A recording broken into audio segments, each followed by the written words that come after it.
Usai tim kuasa hukum dibantu Forum Lintas Suku Asli Papua dan Majelis Rakyat Papua melakukan pertemuan bersama Kapolres Sorong Kota, Kombes Pol Amri Siahaan, di Mapolresta Sorong Jumat malam, 29 Agustus 2025, 16 orang yang ditahan pasca aksi massa menolak pemindahan tahanan politik ke Makassar, dikembalikan ke keluarga mereka.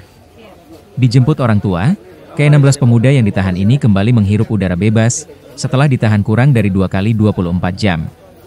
Sebelum diserahkan ke keluarga mereka, perwakilan Majelis Rakyat Papua Barat Daya dan Forum Lintas Suku Asli Papua mengingatkan mereka untuk tidak lagi ikut-ikutan dalam aksi massa.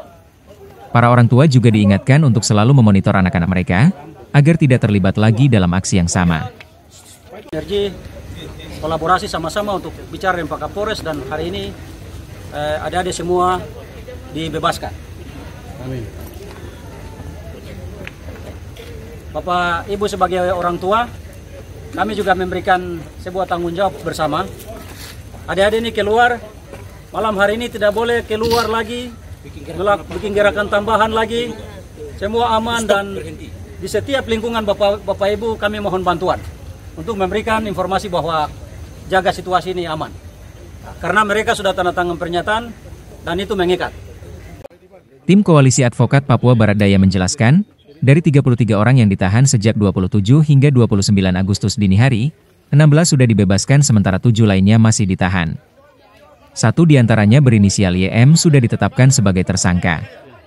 YM diduga terlibat dalam aksi massa saat merusak rumah dan mobil dinas Gubernur Papua Barat Daya. YM dikenakan pasal 170 KUHP.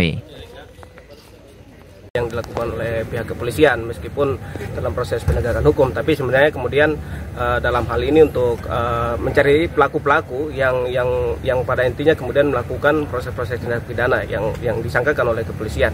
Beberapa dari teman-teman yang ditahan hari ini di dalam itu disangkakan pasal 170 yang sudah ditetapkan sebagai salah satu tersangka di situ, karena dia dituduh kemudian terlibat di dalam pengerusakan yang dilakukan di kediaman Pak Gubernur. Inisialnya tahu? Inisialnya dia, iya YM. Jumlah total yang ditahan terhitung 3 hari kemarin sampai sekarang, terhitung sampai yang tadi berjumlah 33. Yang pertama yang kami advokasi lebih dulu adalah berjumlah 17,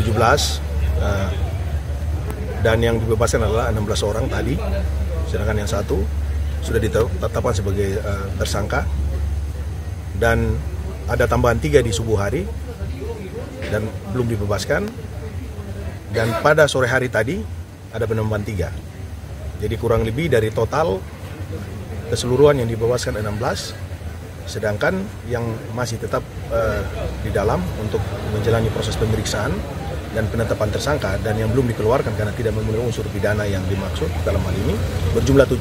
Jadi yang dihitung adalah 33, yang bebas 16, sedangkan yang sisa ada 7 orang. 7 orang ini termasuk 4 orang yang belum, yang baru diamankan kemarin tadi? Ya, yang baru diamankan.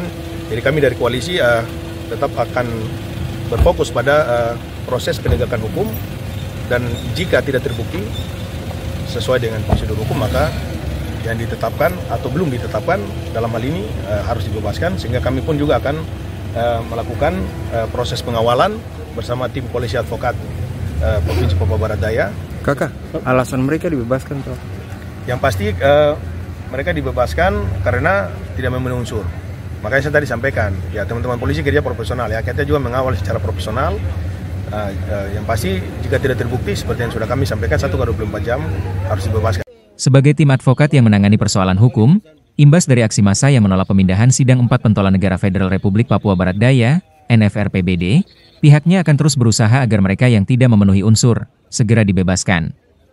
Tim advokat berterima kasih kepada Polresta Sorong yang sudah menjalankan tugasnya secara profesional, hingga proses ini bisa berjalan dengan baik. Hingga saat ini Kapolresta Sorong Kombes Pol Amri Siahaan belum dapat dikonfirmasi terkait 16 orang yang telah dibebaskan tersebut. Tim Liputan, Papua Barat Daya TV.